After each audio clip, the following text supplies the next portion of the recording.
Hello friends, welcome back to my YouTube channel. അപ്പോൾ last ക്ലാസ്സിൽ നമ്മൾ പറഞ്ഞു നിർത്തിയിട്ടാണ് ഈ ക്ലാസ് തുടങ്ങുന്നത്.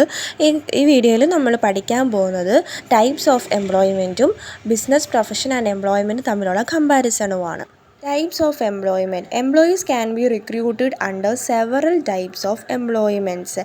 എംപ്ലോയീനെ ഒരു ജോലിക്കാരനെ നമുക്ക് പല രീതികളിൽ പല തരത്തിൽ നമുക്ക് ജോലിയിൽ നിയമിക്കാം.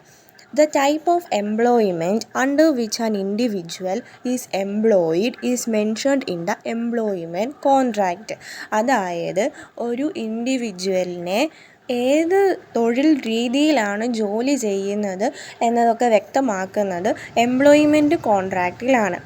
The employed person is bound by instructions, directions regarding working hours, place of work, etc. mentioned in the contract. അതായത് ഈ എംപ്ലോയിഡ് പേഴ്സൺ ഈ ജോലിക്ക് കയറുന്നതിന് മുന്നേ ഈ എംപ്ലോയറും എംപ്ലോയിയും തമ്മിൽ ഒരു എഗ്രിമെൻ്റ് ഉണ്ടായിരിക്കും. ജോലി കൊടുക്കുന്നയാളും ജോലി ചെയ്യുന്നയാളും തമ്മിൽ ഒരു എഗ്രിമെൻ്റ് സൈൻ ചെയ്യും. ആ എഗ്രിമെൻറ്റിൽ അല്ലെങ്കിൽ ആ കോൺട്രാക്റ്റിൽ കുറേ റൂൾസ് ആൻഡ് റെഗുലേഷൻസ് പറയും. എത്ര മണിക്കൂർ ജോലി ചെയ്യണം, എവിടെയാണ് ജോലി ചെയ്യുന്നത്, അങ്ങനെയുള്ള കാര്യങ്ങളെല്ലാം ഈ എംപ്ലോയ്മെൻറ്റ് കോൺട്രാക്റ്റിൽ പറഞ്ഞിട്ടുണ്ടായിരിക്കും. അപ്പോൾ ഈ ഒരു പാരഗ്രാഫിൽ പറയുന്നത് ഇത്രയേ ഉള്ളൂ. ഒരു എംപ്ലോയിനെ നമുക്ക് പല രീതികളിൽ റിക്രൂട്ട് ചെയ്യാൻ പറ്റും. ഏത് ടൈപ്പ് ഓഫ് എംപ്ലോയ്മെൻറ്റിലാണ് ഒരു എംപ്ലോയി ജോലി ചെയ്യുന്നത് എന്നുള്ളത് തികച്ചും എംപ്ലോയ്മെൻറ്റ് കോൺട്രാക്റ്റിനെ അടിസ്ഥാനമാക്കിയിട്ടാണുള്ളത്.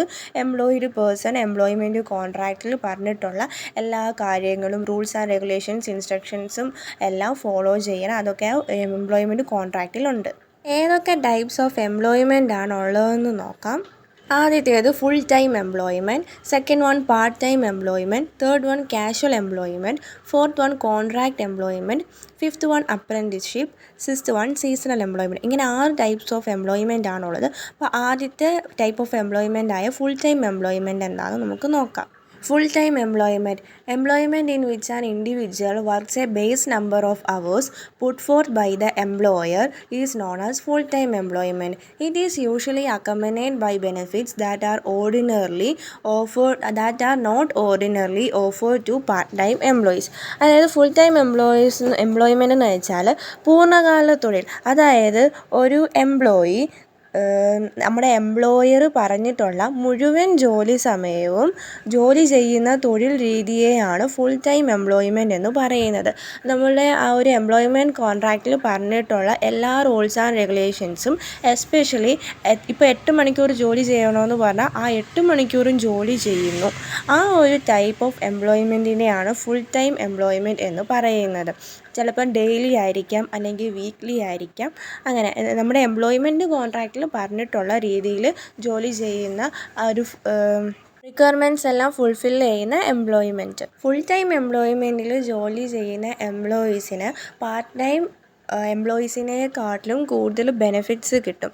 ഇപ്പം ലീവ് ഇൻഷുറൻസും പെൻഷൻ അങ്ങനെയുള്ള ബെനിഫിറ്റ്സൊക്കെ ഫുൾ ടൈം എംപ്ലോയേഴ്സിന് മറ്റുള്ള പാർട്ട് ടൈം എംപ്ലോയീസിനെക്കാട്ടിലും കൂടുതൽ കിട്ടും. അടുത്തത് part time employment. It is a form of employment where employees work fewer hours per week than full-time employees. Such employees are not entitled to all the benefits that full-time employees are given. അതായത് full time employers ജോലി ചെയ്യുന്നതിനേക്കാട്ടിലും കുറഞ്ഞ മണിക്കൂർ ജോലി ചെയ്യുന്ന type of എംപ്ലോയ്മെൻറ്റിനെയാണ് part time employment എന്ന് പറയുന്നത്. ഫുൾ ടൈം എംപ്ലോയ്മെൻറ്റിൽ കൊടുത്തിട്ടുള്ള ബെനിഫിറ്റ്സ് ഒന്നും ഇവിടെ പാർട്ട് ടൈം എംപ്ലോയ്മെൻറ്റിൽ കൊടുക്കാറില്ല. അടുത്തത് casual employment. Casual employees are recruited on an irregular basis. Their engagement depends on the need and requirement of the business. അതായത് ആവശ്യമനുസരിച്ച് മാത്രം നിയമിക്കുന്ന എംപ്ലോയ്മെൻറ്റിനെയാണ് കാഷ്വൽ എംപ്ലോയ്മെൻറ്റ് എന്ന് പറയുന്നത്. ഇത് റെഗുലർ ബേസിസിലൊന്നുമല്ല, ഇറഗുലർ ബേസിസിലാണ് എംപ്ലോയീസിനെ റിക്രൂട്ട് ചെയ്യുന്നത്. നമ്മുടെ ബിസിനസ്സിൻ്റെ നീഡ്സ് ആൻഡ് റിക്വയർമെൻറ്റ്സ് അനുസരിച്ചിട്ടായിരിക്കും കാഷ്വൽ എംപ്ലോയീസിനെ റിക്രൂട്ട് ചെയ്യുന്നത്. ഇപ്പം ബിസിനസ്സിൽ കൂടുതൽ സാധനങ്ങൾ പെട്ടെന്ന് പ്രൊഡ്യൂസ് ചെയ്യണം. ഇപ്പോൾ ഒരു 2 ആഴ്ചയ്ക്കുള്ളിൽ 4000 യൂണിറ്റ്സോ പ്രൊഡ്യൂസ് ചെയ്യണം. പക്ഷേ ഇപ്പോൾ അവർക്ക് അതിനുള്ള ക്യാപ്പബിലിറ്റി ഇല്ല. അതിൽ കുറവേ അവർക്ക് പ്രൊഡ്യൂസ് ചെയ്യാൻ പറ്റുന്നുള്ളൂ എന്നുണ്ടെങ്കിൽ അവർ കാഷ്വൽ എംപ്ലോയീസിനെ ഒരു ഷോർട്ട് ടേം പീരീഡിലേക്ക് റിക്രൂട്ട് ചെയ്യും. അങ്ങനെയുള്ള ടൈപ്പ് ഓഫ് എംപ്ലോയ്മെൻറ്റിനെയാണ് കാഷ്വൽ എംപ്ലോയ്മെൻറ്റ് എന്ന് വിളിക്കുന്നത്. അടുത്തത് contract employment done for a fixed term or for the duration of a specific task is called contract employment is over as soon as the contract finishes. അതായത് ഒരു fixed ടേമിലേക്ക് ഇത്ര നിശ്ചിത സമയത്തിലേക്കോ അല്ലെങ്കിൽ ഒരു ടാസ്ക് ചെയ്ത് തീരുന്ന ആ ഒരു സമയം വരെയോ ഉള്ള എംപ്ലോയ്മെൻറ്റിനെയാണ് കോൺട്രാക്ട് എംപ്ലോയ്മെൻറ്റ് എന്ന് പറയുന്നത്. ആ ഒരു സമയം തീരുമ്പോഴത്തേനും അല്ലെങ്കിൽ ആ ഒരു ജോലി തീർന്നു കഴിയുമ്പോഴത്തേനും കൺസ്ട്രക്ഷൻ വില ഓവറായി കഴിയുമ്പോഴത്തേനും ആ കോൺട്രാക്റ്റ് അവിടെ ഫിനിഷ് ചെയ്യും. അങ്ങനെയുള്ള ടൈപ്പ് ഓഫ് എംപ്ലോയ്മെൻറ്റാണ് കോൺട്രാക്റ്റ് എംപ്ലോയ്മെൻറ്റ് എന്ന് പറയുന്നത്. ഇതിൻ്റെ ഒരു ബെസ്റ്റ് എക്സാമ്പിളാണ് നമ്മുടെ construction of houses, buildings, dams, bridges etcetera എന്നൊക്കെ പറയുന്നത്. അതായത് ഇപ്പം നമ്മൾ ഒരു വീട് വെക്കാൻ പോവുകയെന്ന് വെച്ചാൽ യൂഷ്വലി ഒരു 1 to 2 years ആയിരിക്കും അതിൻ്റെ ഒരു കോൺട്രാക്റ്റ് എന്ന് പറയുന്നത് അല്ലേ. അപ്പോൾ വീട് വെക്കുക എന്നുള്ളതാണ് ഒരു സ്പെസിഫിക് ടാസ്ക്. വീട് വെച്ച് കഴിയുമ്പോഴത്തേനും ആ കോൺട്രാക്റ്റും അവിടെ അവസാനിക്കും. കാരണം ആ ടാസ്ക് അവിടെ ഫിനിഷ് ആയല്ലോ. അങ്ങനെയുള്ള ടൈപ്പ് ഓഫ് എംപ്ലോയ്മെൻറ്റാണ് കോൺട്രാക്റ്റ് എംപ്ലോയ്മെൻറ്റ് എന്ന് പറയുന്നത്. അടുത്ത ടൈപ്പ് ഓഫ് എംപ്ലോയ്മെൻ്റ് ആണ് അപ്രൻറ്റിസ്ഷിപ്പ് എന്ന് പറയുന്നത്. Apprenticeship is a practice of training for individuals in a particular trade or profession. A person undergoing apprenticeship is called an apprentice. Apprentices have the benefit of full insurance protection and have special shield against removal from office. Apprenticeship എന്ന് പറയുന്നത് ഒരു ഇൻഡിവിജ്വലിനെ ഒരു പ്രത്യേക തൊഴിൽ പഠിപ്പിക്കുന്നതോ അല്ലെങ്കിൽ ഒരു professional course പഠിപ്പിക്കാൻ വേണ്ടിയിട്ട് നൽകുന്ന ട്രെയിനിങ്ങിനെയാണ് അപ്രൻറ്റിസ്ഷിപ്പ് എന്ന് പറയുന്നത്. ഈ അപ്രൻറ്റിസ്ഷിപ്പ് ചെയ്യുന്ന ആളെ നമ്മൾ അപ്രൻറ്റീസി എന്ന് വിളിക്കും. ഈ അപ്രൻറ്റീസികൾക്ക് കുറച്ച് ബെനിഫിറ്റൊക്കെ കൊടുക്കുന്നുണ്ട്. അതായത് ഇൻഷുറൻസ് പ്രൊട്ടക്ഷനും അസുഖങ്ങൾക്ക് അപകടങ്ങളൊക്കെ വരുമ്പോൾ ഉള്ള ഇൻഷുറൻസ് പ്രൊട്ടക്ഷനും അതുപോലെ തന്നെ അവരെ ഇപ്പം അവർ ജോലി ട്രെയിനിങ് ചെയ്യുന്നിടത്ത് നിന്ന് അവരെ ജോലിയിൽ നിന്ന് പിരിച്ചു വിടുകയാണെന്നുണ്ടെങ്കിൽ ജോലി നഷ്ടപ്പെടാതിരിക്കാനുള്ള പ്രത്യേക സംരക്ഷണമൊക്കെ അവർക്ക് ഉണ്ട്. അപ്പോൾ ഇതാണ് അപ്രൻറ്റിസ്ഷിപ്പ്. അടുത്തത് സീസണൽ എംപ്ലോയ്മെൻറ്റ് എന്താണെന്ന് നോക്കാം. Seasonal workers provide their services on seasonal basis. ഓരോ സീസണെ ബേസ് ചെയ്തിട്ടായിരിക്കും ഈ സീസണൽ വർക്കേഴ്സ് സർവീസ് പ്രൊവൈഡ് ചെയ്യുന്നത്. For example, in the hotel and catering trade seasonal workers are subject to special cooperative settlement provisions regarding their working time as well as full social insurance protection. അതായത് ഈ hotel, catering മേഖലകളിലൊക്കെ ജോലി ചെയ്യുന്ന തൊഴിലാളികൾക്ക് ജോലി സമയം സംബന്ധിച്ച് പ്രത്യേക നിയമങ്ങളും പൂർണ്ണ സാമൂഹിക ഇൻഷുറൻസ് സംരക്ഷണവും ലഭിക്കും ഈ സീസണൽ എംപ്ലോയ്മെൻറ്റിൽ ജോലി ചെയ്യുന്ന എംപ്ലോയേഴ്സിന്. ടൈപ്സ് ഓഫ് എംപ്ലോയ്മെൻറ്റ് കഴിഞ്ഞിട്ടുണ്ട്. ഇനി നമുക്ക് പഠിക്കാനുള്ളത് ബിസിനസ്, പ്രൊഫഷൻ ആൻഡ് എംപ്ലോയ്മെൻറ്റ് തമ്മിലുള്ള കമ്പാരിസനാണ്. അത് നമുക്ക് നോക്കാം. ഫസ്റ്റ് വൺ നോക്കാം, മോഡ് ഓഫ് എസ്റ്റാബ്ലിഷ്മെൻറ്റ്. ബിസിനസ്സിൻ്റെ mode of establishment: entrepreneurs decision and other legal formalities if necessary. Business ഓണറിൻ്റെ തീരുമാനമാണ് ഏത് ടൈപ്പ് എങ്ങനെ വേണം എന്നുള്ളതൊക്കെ. അതുപോലെ തന്നെ ആൻഡ് അതർ ലീഗൽ ഫോർമാലിറ്റീസ്, ഇനിയിപ്പോൾ എന്തെങ്കിലും നിയമങ്ങൾ റൂൾസൊക്കെ ഫോളോ ചെയ്യേണ്ടതായിട്ടുണ്ടെങ്കിൽ അത് നോക്കേണ്ടതാണ്. അപ്പോൾ ബിസിനസ് ഓണറിൻ്റെ ഡിസിഷനും അതുപോലെ തന്നെ എന്തെങ്കിലും അത്യാവശ്യമായിട്ടുള്ള റൂൾസ് ഉണ്ടെങ്കിൽ അതും. ഇനി പ്രൊഫഷനിലേക്ക് വരുമ്പം membership of A professional body and certificate of practice. Professional ബോഡിയുടെ ഒരു മെമ്പർഷിപ്പ് വേണം. അതുപോലെ തന്നെ പ്രാക്ടീസ് ചെയ്യുന്നതിൻ്റെ ഒരു സർട്ടിഫിക്കറ്റും കമ്പൽസറിയാണ്. പ്രൊഫഷനിലേക്ക് വരുമ്പോഴത്തേനും എംപ്ലോയ്മെൻറ്റിലേക്ക് വരുമ്പോഴത്തേനും appointment letter and service agreement. ജോലി ചെയ്യുന്നതിനുള്ള അപ്പോയിൻമെൻറ്റ് ലെറ്റർ എംപ്ലോയിക്ക് ഉണ്ടായിരിക്കണം. അതുപോലെ തന്നെ എംപ്ലോയിയും തമ്മിലുള്ള ഒരു സർവീസ് എഗ്രിമെൻറ്റ്. അതാണ് mode of establishment. Second one, nature of work. ബിസിനസ്സിലേക്ക് വരുമ്പം provision of goods and services to the public. സമൂഹത്തിന് ഗുഡ്സ് ആൻഡ് സർവീസസ് പ്രൊവൈഡ് ചെയ്യുക എന്നുള്ളതാണ് ബിസിനസ്സിൻ്റെ നേച്ചർ. പ്രൊഫഷനിലേക്ക് വരുമ്പോഴത്തേന് rendering of personalised expert services, അതായത് വ്യക്തിപരമായിട്ടുള്ള നല്ല എക്സ്പേർട്ടായിട്ടുള്ള സർവീസസ് പ്രൊവൈഡ് ചെയ്യുക എന്നുള്ളതാണ് പ്രൊഫഷൻ്റെ നേച്ചർ ഓഫ് വർക്ക്. എംപ്ലോയ്മെൻറ്റിലേക്ക് വരുമ്പോഴത്തേനും performing work as per service contract or rules of service. അതായത് നമ്മുടെ എഗ്രിമെൻറ്റിൽ അല്ലെങ്കിൽ കോൺട്രാക്റ്റ് എന്താണോ പറഞ്ഞത്, ഏത് ടൈപ്പ് ഓഫ് വർക്കാണ്, ഏത് തരത്തിലുള്ള സർവീസാണ് അവർ ഫോളോ ചെയ്യേണ്ടത്, അത് ആ റൂൾസ് ആ ഒരു കോൺട്രാക്റ്റിനെ ബേസ് ചെയ്തിട്ടുള്ളതായിരിക്കും എംപ്ലോയി വർക്ക് ചെയ്യേണ്ടത്. ഇനി ക്വാളിഫിക്കേഷൻ നോക്കാം. ബിസിനസ്സിൽ no minimum qualification is necessary. അങ്ങനെ ബിസിനസ് തുടങ്ങാൻ വേണ്ടിയിട്ട് ഒരു ക്വാളിഫിക്കേഷനും വേണ്ടിയതില്ല. പ്രൊഫഷനിലേക്ക് വരുമ്പോഴത്തേനും expertise and training in a specific field is a must. ഒരു സ്പെസിഫിക് ആയിട്ടുള്ള ഫീൽഡിൽ ഉള്ള നോളേജും ട്രെയിനിങ്ങും മസ്റ്റാണ് പ്രൊഫഷനിലേക്ക് വരുമ്പോഴത്തേനും.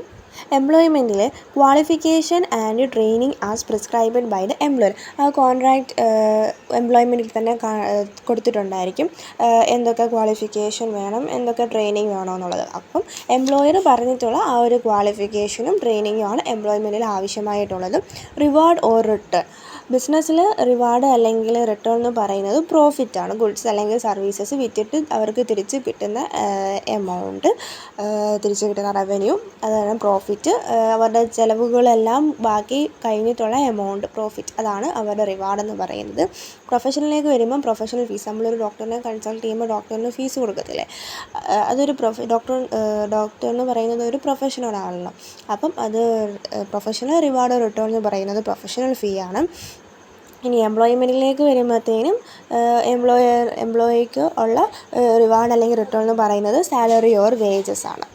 അടുത്തത് ക്യാപിറ്റൽ ഇൻവെസ്റ്റ്മെൻറ്റ്. ബിസിനസ്സിൽ capital investment required as per size and nature of business. അത് നമ്മൾ ഒരു ബിസിനസ് തുടങ്ങുമ്പോഴത്തേനും നമ്മൾ കുറച്ച് എമൗണ്ട് അതിലേക്ക് ഇൻവെസ്റ്റ് ചെയ്യണമല്ലോ.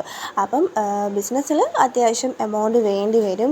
ബിസിനസ്സിൻ്റെ സൈസും ഏത് ടൈപ്പ് ഓഫ് ബിസിനസ്സാണ് നമ്മൾ തുടങ്ങുന്നത് അതനുസരിച്ചിട്ടുള്ള ക്യാപിറ്റൽ ഇൻവെസ്റ്റ്മെൻറ്റ് ബിസിനസ്സിൽ നല്ല രീതിയിൽ ആവശ്യമായിട്ടുണ്ട്. പ്രൊഫഷനിലേക്ക് വരുമ്പോഴത്തേന് limited capital needed for establishment. അതായത് ഇപ്പോൾ ഒരു ചാർട്ടേഡ് അക്കൗണ്ടൻറ്റ് പ്രാക്ടീസ് ചെയ്യാമെന്ന് വെച്ചപ്പം ഒരു ഓഫീസൊക്കെ തുടങ്ങണമല്ലോ. അന്നേരപ്പത്തേനും ബിസിനസ്സിനെ വെച്ച് നോക്കുമ്പോഴത്തേനും ലിമിറ്റഡ് ആയിട്ടുള്ള ഒരു ക്യാപിറ്റൽ റിക്വയർമെൻറ്റ് പ്രൊഫഷനിൽ വേണം, ഓഫീസൊക്കെ പണിയാനൊക്കെ ആയിട്ട്. എംപ്ലോയ്മെൻറ്റിലേക്ക് വരുമ്പോഴത്തേനും ക്യാപിറ്റലൊന്നും അവിടെ വേണ്ടിയതില്ല, ഒരു ക്യാപിറ്റലും അവിടെ ആവശ്യമായിട്ട് ഇല്ല. റിസ്ക്. ബിസിനസ്സിലേക്ക് വരുമ്പോഴത്തേനും profits are uncertain and irregular, risk is present. നമുക്ക് ഒരിക്കലും പ്രെഡിക്റ്റ് ചെയ്യാൻ പറ്റത്തില്ല. നമുക്ക് ഈ മാസം ഇത്ര പ്രോഫിറ്റ് കിട്ടും, അടുത്ത മാസം ഇത്ര പ്രോഫിറ്റ് കിട്ടും എന്നുള്ളതൊന്നും നമുക്ക് പ്രെഡിക്റ്റ് ചെയ്യാനായിട്ട് പറ്റത്തില്ല. അത് ഇറഗുലർ ആയിരിക്കും. ഈ മാസം കിട്ടുന്നതായിരിക്കത്തില്ല അടുത്ത മാസം കിട്ടുന്നത്. അതുകൊണ്ട് റിസ്ക് എപ്പോഴും എല്ലായ്പ്പോഴും ബിസിനസ്സിലുണ്ട്. പ്രൊഫഷനിലേക്ക് വരുമ്പോഴത്തേനും fee is generally regular and certain, some risk. പ്രൊഫഷനിലേക്ക് വരുമ്പോഴത്തേനും ഫീസൊക്കെ റെഗുലർ ആയിരിക്കും. ഇപ്പോൾ നമ്മളൊരു ഡോക്ടറിനെ കൺസൾട്ട് ചെയ്യാൻ പോകുമ്പോഴത്തേനും നമ്മൾ ഓരോ തവണ ചെല്ലുമ്പോഴത്തേനും 250 രൂപയായിരിക്കും, അല്ലെങ്കിൽ 300 രൂപ. അത് സർട്ടൺ ആണ്, റെഗുലർ ആയിരിക്കും ആ ഫീസ് എന്ന് പറയുന്നത്. എന്നാലും അവിടെ ഒരു ചെറിയ തോതിലുള്ള ഒരു റിസ്ക് ഉണ്ട്, ചെറിയ രീതിയിൽ മാത്രം. ബിസിനസ്സിനെ സംബന്ധിച്ചിടത്തോളം കമ്പയർ ചെയ്യുമ്പോഴത്തേനും ചെറിയൊരു റിസ്ക് ഉള്ളൂ. ബിസിനസ്സിൽ റിസ്ക് നല്ല രീതിയിൽ ഉണ്ട്. പിന്നെ ഇതിലേക്ക് വരുമ്പോഴത്തേനും എംപ്ലോയ്മെൻറ്റിലേക്ക് വരുമ്പോഴത്തേനും fixed and regular pay, no risk. എല്ലാ മാസവും കറക്റ്റായിട്ടുള്ള ഒരു ഫിക്സഡ് എമൗണ്ട് ഓഫ് സാലറി എംപ്ലോയിക്ക് കിട്ടും. അത് അവിടെ റിസ്ക് ഒന്നുമില്ല, ഒരു റിസ്ക്കും എംപ്ലോയ്മെൻറ്റിൽ ഇല്ല. ഇനി ട്രാൻസ്ഫർ ഓഫ് ഇൻട്രസ്റ്റ്. ബിസിനസ്സിൽ transfer possible with some formalities. അതായത് നമ്മുടെ ഇൻട്രസ്റ്റ് ട്രാൻസ്ഫർ ചെയ്യുന്ന കാര്യമാണ് ഇവിടെ പറയുന്നത്. ബിസിനസ്സിൽ നമ്മുടെ ഇൻട്രസ്റ്റ് നമുക്ക് വേറൊരാൾക്ക് ട്രാൻസ്ഫർ ചെയ്യാൻ പറ്റും. പക്ഷേ അതിന് കുറച്ച് ഫോർമാലിറ്റീസ് ഒക്കെ ഉണ്ട്. അത് ഫോളോ ചെയ്ത് കഴിഞ്ഞാൽ നമുക്ക് നമ്മുടെ ഇൻട്രസ്റ്റ് വേറൊരാൾക്ക് ട്രാൻസ്ഫർ ചെയ്യാനായിട്ട് പറ്റും. പ്രൊഫഷണലിൽ നമുക്കത് ട്രാൻസ്ഫർ ചെയ്യാനായിട്ട് പറ്റത്തില്ല. It is not possible. കാരണം നമ്മൾ ഒരു പ്രൊഫഷണൽ നോളേജ് എടുത്ത് എക്സ്പെർട്ടൈസ് ചെയ്തിട്ടാണല്ലോ ഒരു പ്രൊഫഷണൽ സർവീസ് റെൻഡർ ചെയ്യുന്നത്. അതെങ്ങനെയാണ് ഒന്നും അറിയാത്ത വേറൊരാൾക്ക് നമുക്ക് ഇൻട്രസ്റ്റ് ട്രാൻസ്ഫർ ചെയ്യാൻ പറ്റുന്നത്? അതുകൊണ്ട് തന്നെ പ്രൊഫഷണലിൽ നമുക്ക് ഇൻട്രസ്റ്റ് ട്രാൻസ്ഫർ ചെയ്യാൻ പറ്റത്തില്ല. എംപ്ലോയ്മെൻറ്റിലും അതുപോലെ തന്നെ ഇൻട്രസ്റ്റ് നമുക്ക് ട്രാൻസ്ഫർ ചെയ്യാനായിട്ട് പറ്റത്തില്ല. ഇനി കോഡ് ഓഫ് കണ്ടക്റ്റ്. ബിസിനസ്സിൽ no code of conduct is prescribed. പ്രത്യേകിച്ച് ഒരു കോഡ് ഓഫ് കണ്ടക്റ്റ് ഒന്നും ബിസിനസ്സിൽ ഇല്ല. പ്രൊഫഷനിലേക്ക് വരുമ്പോഴത്തേനും professional code of conduct is to be followed. Professional body regulating authority പറയുന്ന റൂൾസ് ആൻഡ് റെഗുലേഷൻസ് ഫോളോ ചെയ്തുകൊണ്ട് തന്നെ വേണം പ്രാക്ടീസ് ചെയ്യാൻ വേണ്ടിയിട്ട്. എംപ്ലോയ്മെൻറ്റിലേക്ക് വരുമ്പോഴത്തേനും norms of behaviour lay down by the employer are to be followed. Employment കോൺട്രാക്റ്റിൽ എംപ്ലോയർ പറഞ്ഞിട്ടുള്ള എല്ലാ റൂൾസ് ആൻഡ് റെഗുലേഷൻസും ഈ എംപ്ലോയർ ഫോളോ ചെയ്തേ പറ്റുള്ളൂ. ഫോളോ ചെയ്തിട്ട് വേണം സർവീസ് റെൻഡർ ചെയ്യാൻ വേണ്ടിയിട്ട്. അപ്പം ഇന്നത്തെ വീഡിയോ ഇത്രയേ ഉള്ളൂ. ഡൗട്ട്സ് എന്തെങ്കിലും ഉണ്ടെങ്കിൽ കമൻറ്റ് സെക്ഷനിൽ ചോദിക്കുക. ഈ വീഡിയോ ഇഷ്ടപ്പെട്ടെങ്കിൽ ലൈക്ക് ചെയ്യുക, സബ്സ്ക്രൈബ് ചെയ്യുക. ഇതുപോലെയുള്ള ബാക്കി പാർട്സ് ഇനിയും അപ്ലോഡ് ചെയ്യുന്നതായിരിക്കും. Thank you.